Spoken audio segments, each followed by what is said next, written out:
This is Jason with Chicago News, and this week we've got one of our favorites again. This is the 2019 version of the Volvo XC90 3-row SUV. Last year this won SUV of the year, and this is going to be a great chance to check in and see if it's still as good as we remember.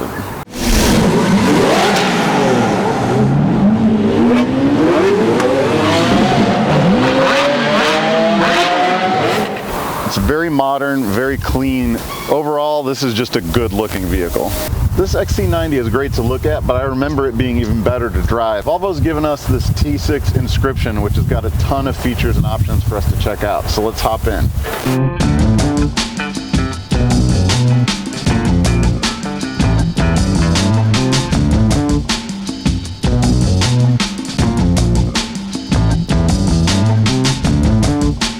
As good as this XC90 looks from the outside, it's even more beautiful on the inside. We've talked about this before, but Volvo actually hired Bentley's interior designer away from them.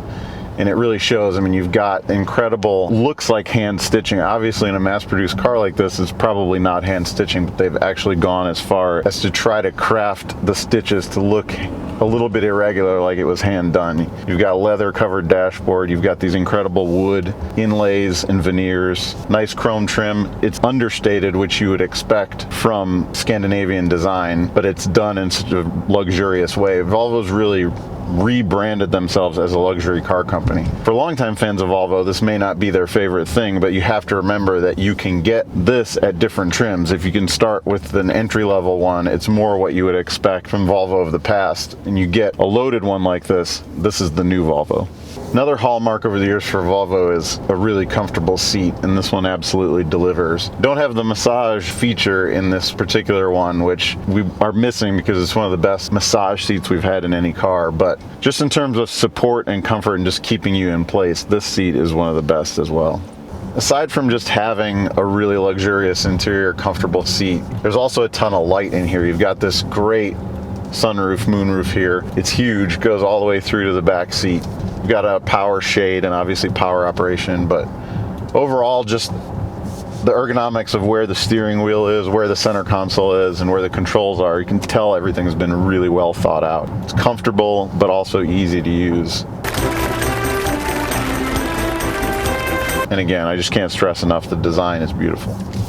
As 3-row SUVs go, this is a little on the shorter, smaller side. So there's a trade-off with that as well. Obviously, this is a little easier to park. It fits better, more places, but you have a little less room in the 3rd row. Obviously, you can fold that 3rd row down, have more cargo space as well. So this is kind of maybe not everyday use of the 3rd row, but it's a great 3rd row to have when you need it. It really makes this a more versatile SUV for the size.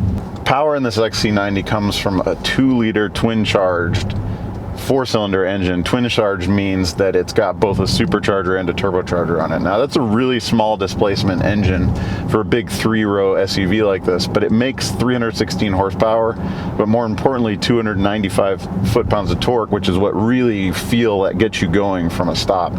And what it means is even this big heavy SUV, it can accelerate like that.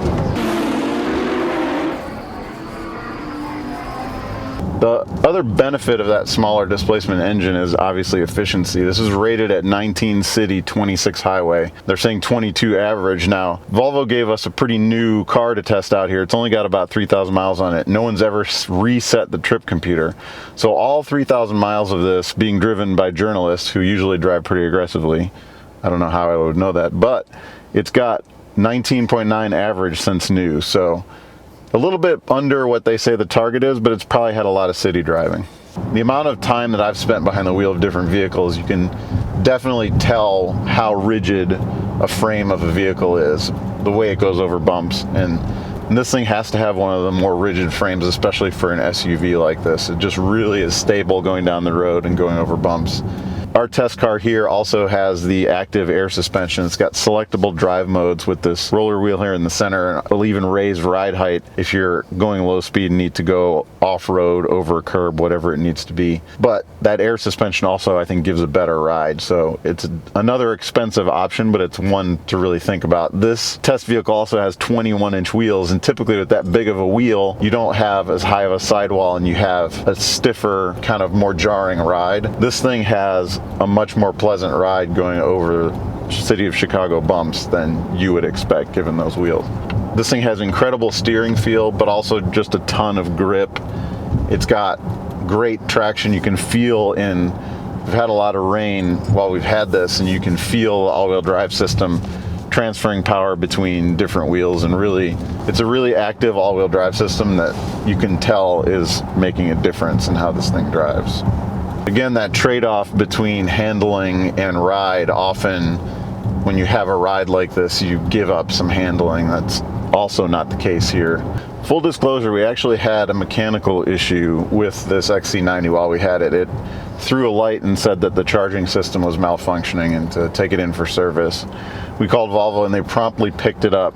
The dealer fixed it in a day. It was a computer module that needed to be replaced. So it was a quick fix, you know, obviously a little concerning with a new vehicle to have an issue like that, but it was taken care of satisfactorily. From a technology standpoint, this Volvo is definitely one of the best on the market. Some of the technology that extends just beyond the infotainment, and you've got a heads-up display, you've got road sign detection, pedestrian detection, and obviously one of the most comprehensive sets of safety features. I mean, this car won't even drive until you put your seatbelt on. It's got that many kind of overlooking features to help with keeping you safe. The active safety features, again, are also some of the best. You've got lane assist, you've got pilot assist, which again will basically almost drive you down the highway. It'll remind you to steer if you're not paying close enough attention, but ultimately it'll steer itself. Definitely still want to be vigilant because it's not a fully autonomous vehicle, but it definitely can help kind of keep things going in the right direction for you.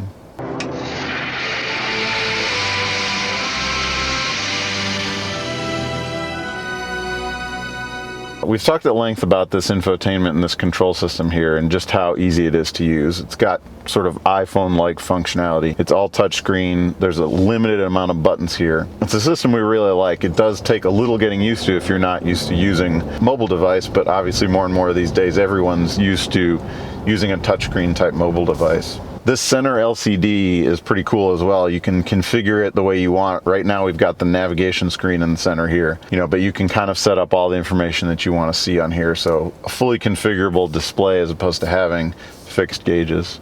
As always, one of our favorite features in these Highline Volvos is this Bowers & Wilkins stereo system. Again, coming back to a vehicle that you love, you definitely sometimes are disappointed. Maybe it wasn't as good as you remember. This one is every bit as good as we remember. The clarity, the soundstage, the tight controlled bass, it actually sounds better than I remember it. So that kind of gives you an indication of how good it is. It's definitely a pricey option, but if you're an audiophile or you like music at all, this is definitely an option you should choose. One gripe, and actually we did notice this previously on an XC90, is that certain tracks, when there's a decent amount of bass but not higher frequencies, you get a little bit of a rattle out of the door panel here, and we were just wondering if it was our test vehicle that we had or something that they would cure, and this is now another model year and we're having the same issue with a little bit of rattling from this door speaker. So that's something I wish they would look into and fix, because with this good of an audio system, the last thing you want is a rattle kind of coloring that experience. In addition to just the active safety features, you've got blind spot monitors, you've got automatic headlights, you've got some lane reminders, so it'll vibrate the steering wheel if you're kind of going out of the lane, and then obviously forward collision alert and emergency braking. So just a ton of safety technology, and Volvo, even though they've kind of moved their target date, are really targeting having 0 deaths or serious injuries in a Volvo vehicle in the future, and definitely can feel that commitment, not just in the technology, but just in how solid this vehicle is. So is this XC90 as good as we remember from last year when we awarded it SUV of the year?